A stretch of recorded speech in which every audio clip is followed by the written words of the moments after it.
Вы смотрите новости, в студии Валерия Наумова. Здравствуйте. Вот о чем расскажем в этом выпуске. После двухнедельного перерыва вошли в привычную колею. Национальный центр медицины возобновил плановый прием пациентов. Ленские столбы готовятся ко встрече с туристами. Подготовка национального парка к открытию зимнего турсезона идет полным ходом.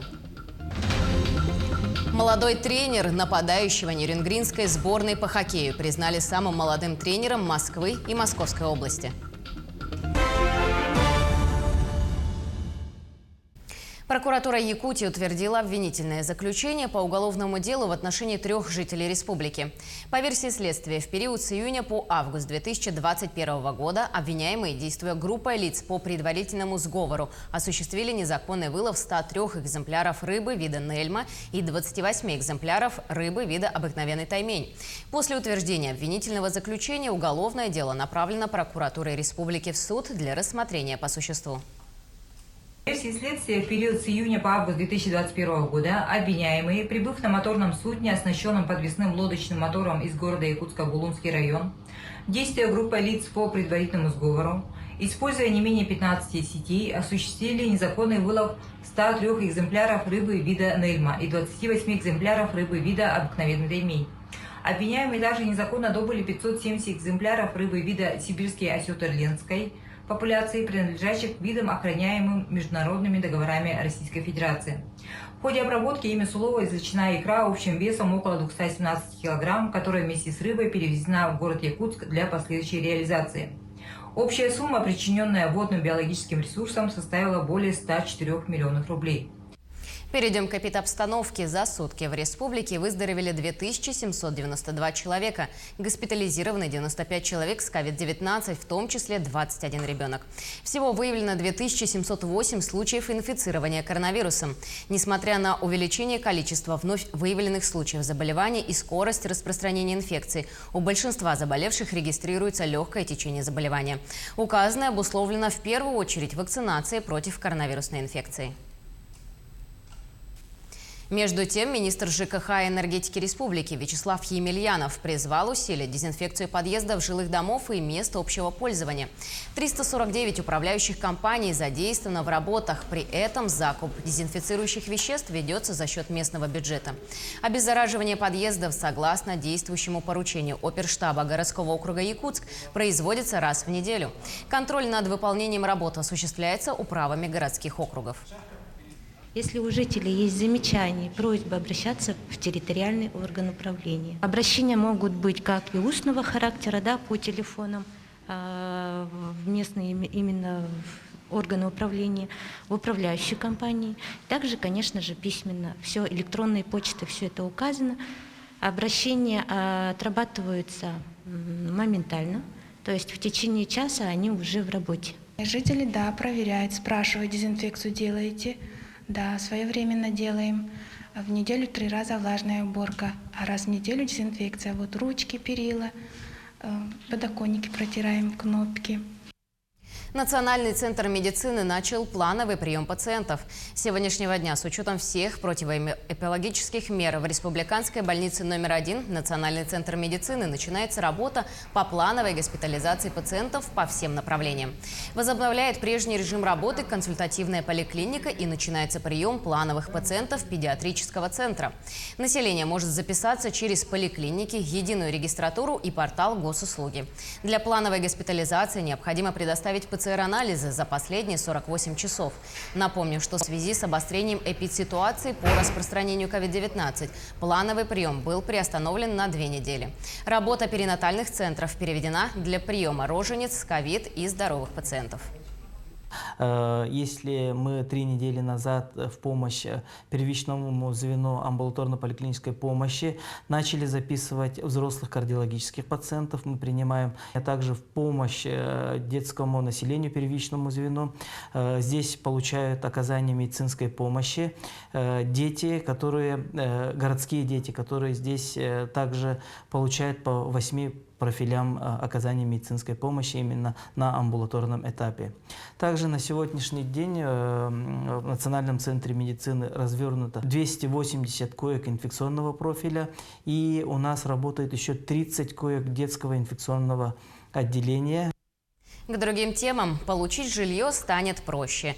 В Якутии детям-сиротам, достигшим 23-летнего возраста и все еще находящимся в очереди на получение квартиры, будут выдавать сертификаты на покупку жилья. Эти средства они могут потратить на приобретение заветных квадратов. При этом есть возможность не просто купить однокомнатную квартиру, а добавить средства материнского капитала или же воспользоваться ипотечными программами, как льготные, так и дальневосточные. Это позволит значительно сократить очереди этой категории граждан и улучшить свои жилищные условия. Сертификат позволяет именно тем детям, которые у нас на сегодняшний день достигли 23 лет и имеют, дееспособны, не имеют судимости, имеют постоянную работу, для них возможность получить более быстрыми способами, не дожидаясь завершения строительства объектов, а уже самим выбрать, если есть кому желание улучшить жилищные условия, не однокомнатно, а двухкомнатно, могут уже в рамках других социальных программ, льготных ипотечных продуктов приобрести на более большую и лучшую жилье. День российской науки отмечают сегодня в стране. Якутская наука обладает же уникальными компетенциями во многих областях. Так, в республике широко поддерживают молодых ученых. Также в регионе сформирован один из крупнейших на Дальнем Востоке научный центр «Север», который в прошлом году получил статус центра мирового уровня. Он объединяет потенциал 5 субъектов ДФО. Кроме того, в Якутии научно-исследовательской деятельностью заняты около 1200 человек. Из них почти половина – это кандидаты наук. За вклад в развитие науки сегодня государственные награды почетным деятелям от имени главы республики вручил зампред правительства Сергей Мясников. Прежде всего был утвержден новая государственная программа развития науки в нашей республике. И, соответственно, мы увеличили финансирование этой программы и начали многие направления реализовывать с прошлого года. Прежде всего, основным результатом работы и достижения Года науки является победа на всероссийском конкурсе НОЦ-Север. А во-вторых, мы начали второй этап комплексных научных исследований, который должен стать основой для дальнейшего развития нашей экономики. Такие направления, как промышленность, гуманитарная сфера, сельское хозяйство, они должны получить свое развитие, основываясь на этих научных исследованиях. Культурное богатство Севера в центре внимания. На базе Российского государственного гидрометеорологического университета создан консорциум «Мировое историко-культурное наследие Арктики».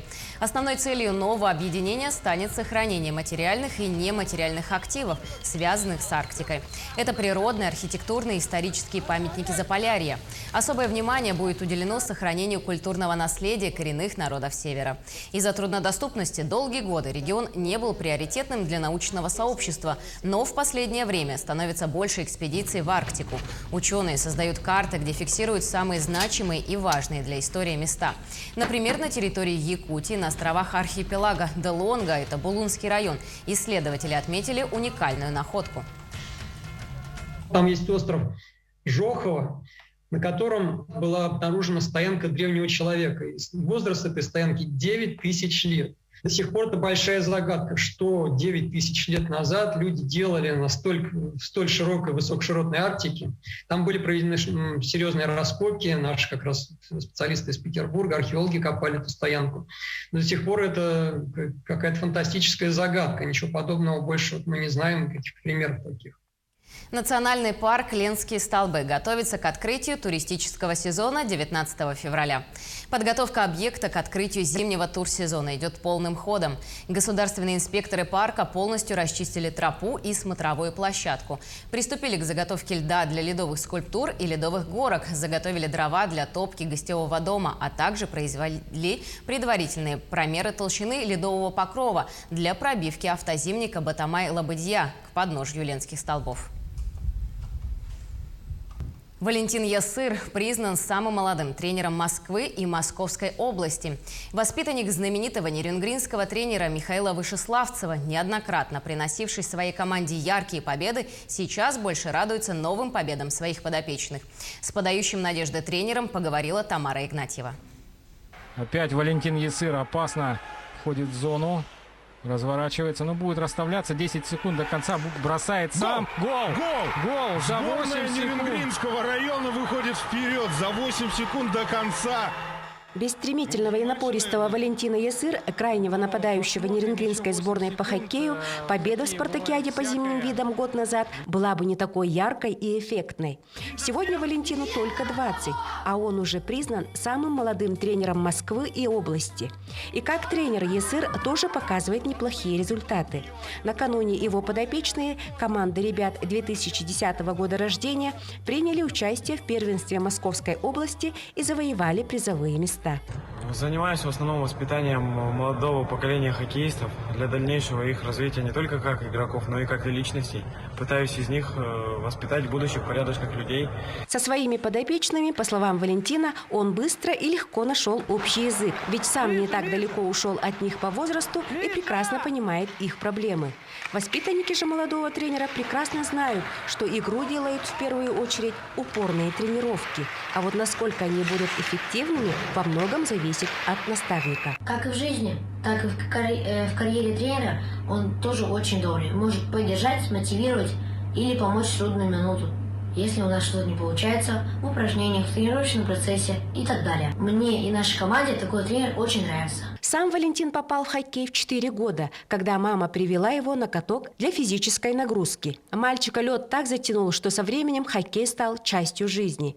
Первым тренером и наставником Валентина стал Михаил Вышеславцев, который отдал более 20 лет работе детским тренером по хоккею с шайбой. Под руководством Михаила Михайловича прошли 10 лет в команде «Энергия». Мой первый тренер был просто как человек порядочный, замечательный, хороший мужик.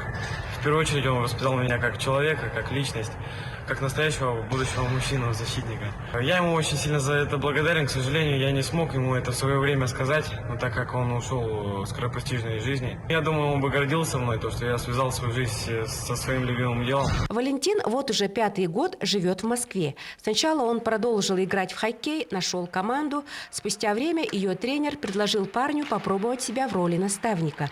Валентин согласился и прошел обучение. Теперь он тренер команды «Армада» Одинцова. Как признался сам Валентин, сейчас он больше сосредоточен на тренировках, чем на игре. Пожелаем земляку способных спортсменов верной стратегии и успешной тактики игры, весомых побед и большой удачи. Тамара Игнатьева, Захар Головин, Нерюнгри.